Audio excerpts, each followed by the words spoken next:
Hey friends, welcome to our Sunday evening money talk. And we're going to be talking about how to save on your grocery budget this evening.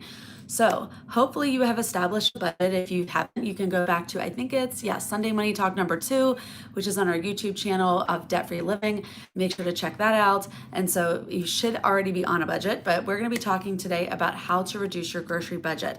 So if you didn't know, at one point I was a blogger with a company called savings.com, which then got bought out by Valpak. And so I traveled to Valpak conferences all over the US, and part of my job or contract with them was to come back and teach couponing classes in my local area, and also taught grocery and budgeting coupon class or budgeting classes as well on how to bring down your grocery budget. So there are a couple things I want to do, my top tips for how to save on your groceries, and hopefully these are some things that you can put into place immediately.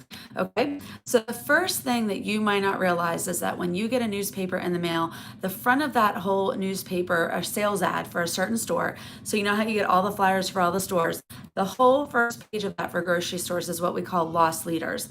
So grocery stores know that you're going to take they are going to take a loss on those items by offering them to you at a low or drastically low price, get you into their store hoping that you'll buy more. One of the things I love about this is if you can learn to be a shopping ninja and go into the store and get out and get what you need, you can save so much money. And so a lot of stores sometimes offer coupons as well on the front of these flyers. Sorry, you might hear my little guy in the background.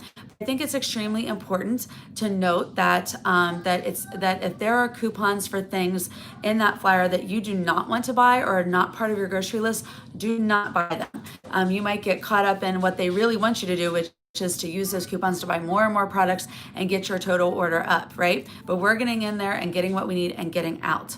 So sometimes they will also offer, if you spend so much, you can use those coupons. So it's extremely important to kind of have a list together. And if you want to get the savings, then it's fine to stock up on a few extra things that maybe you have around the house that you know you're going to need down the road, but don't go in and just buy silly stuff with it. Things like, drinks or snacks or whatever.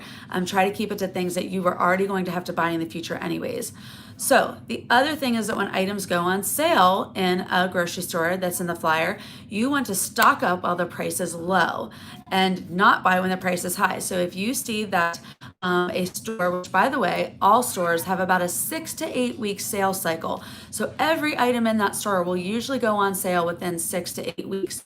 So it's extremely important that you remember that, so that if you're, seeing something at a very low price, stock up on it while the price is low and don't buy when the price is high. So be aware of the sales cycle in your local stores. Another thing that's a really good thing to think about is when you purchase those items on sale, try to form your recipes that you're going to make around those loss leaders and sale items. So for example, last week I was in the store, my son loves to cook, so he wanted to go specifically for some ground beef. He wanted to make some hamburger quesadillas. And while we were there, I noticed that they were buy one, get one on sweet Italian sausages, which is something that my husband and kids love. And that's something we use in a lot of our meals actually throughout the week.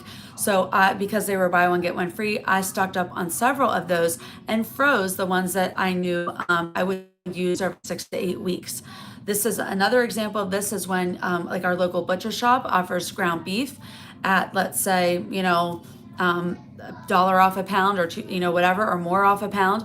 I will actually ask the butcher to wrap 1 pound packages, and then I will freeze those 1 pound packages in my freezer at home.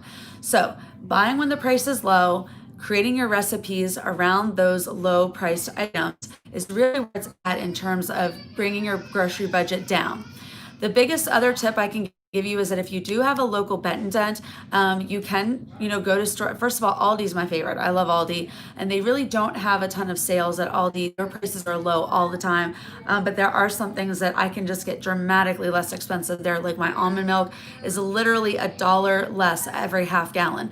So I actually do take the time to make sorry, my little guy's having a meltdown, but I do actually take the time to go to 2 different grocery stores most weeks, because I save so much on my grocery budget on those items that I'm able to get at Aldi that I know are more expensive in my local grocery store. So I like to go there and stock things like bagels are ridiculously cheaper at Aldi. Things like bread and other things like that. So even their fruit is less expensive. So it's important to know, your local stores and not always think that the big box stores or the membership stores actually really save you any money. In fact, most time things like the clubs that you can join really don't save you that much money. In fact, you're buying them at the same exact price you're just buying in bulk.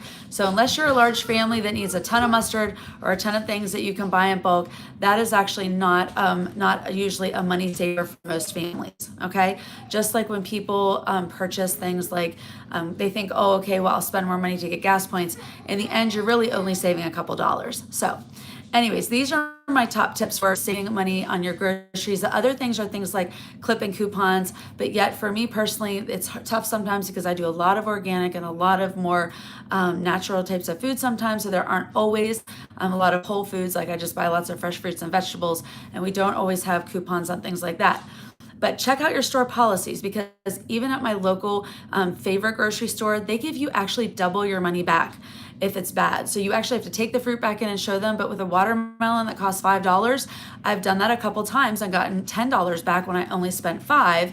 And then I, spend that on something else. So know your store policies for returns, coupons as well. Some stores will double coupons, some stores won't.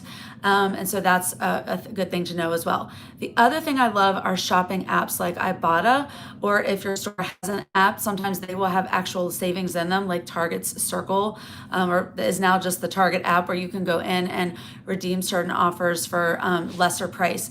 That's one of the reasons why I became originally a deal and coupon blogger. Now I'm a lifestyle blogger, but used to be a deal and coupon blogger many moons ago when I first started blogging. And these were just some of the tips and tricks that we taught families on how to stack savings. So like right now, I just saw the other day, there's a $2, I think it's like a $2 off Huggies, plus there are there was like a $2.50 off Huggies, and then you could combine it with a $20 gift card back when you spend $100 at Target. So if you bought 4 boxes of diapers or pull-ups or whatever, you were going to end up bringing it down to like $16 a box when they're normally $25 to $26 a box. So there is a lot of proof in the pudding of beating the stores at their own game. So check out these tips. Make sure you like this, subscribe to our YouTube channel, refer us to friends, and let them know about our every Sunday evening money talk. We go live here before 8 p.m. and then at 8 p.m. we go live on our Facebook page, which is Debt Free Spending. So search your Facebook for Debt Free Spending and visit our blog at debtfreespending.com. Hope you guys have